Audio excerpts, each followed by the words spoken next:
Pour lancer l'usinage, c'est très simple. On clique sur le petit éclair ici. Et c'est parti. On a le démarrage de la broche pendant 5 secondes, puisqu'on a mis une temporisation de 5 secondes à 12 000 tours. C'est la vitesse gérée par MultiCN. Et c'est parti. Donc comme je disais, en cours d'usinage, on peut faire varier la vitesse si on n'a pas eu l'idée de prendre la vitesse du fichier G-code. Je passe à 60 mm, le changement de vitesse est quasi immédiat. Pendant l'usinage, on peut très bien faire une pause. Sur une pause, le Z remonte à 0. On peut se déplacer. On peut refaire une origine Z.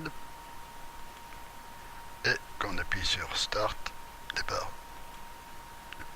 on repart exactement où on était arrêté. Voilà.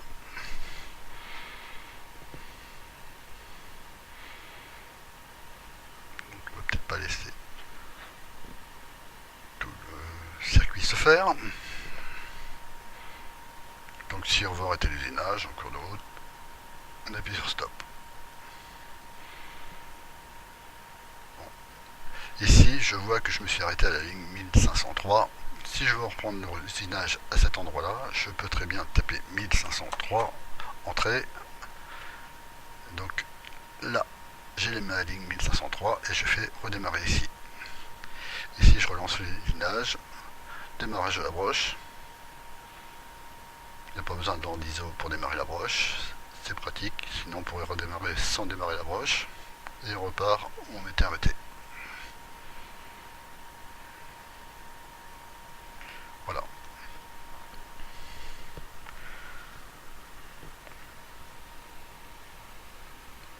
C'est tout simple. Bon, le palpage peut s'effectuer de différentes façons selon ce qu'on a mis dans ces petits menus là. Ils sont grisés dans votre version. On peut activer le palpage sur place ici, c'est à dire que le palpage sur place, il faut mettre le palpeur sous la fraise directement. Le palpage ne va pas chercher une position précise.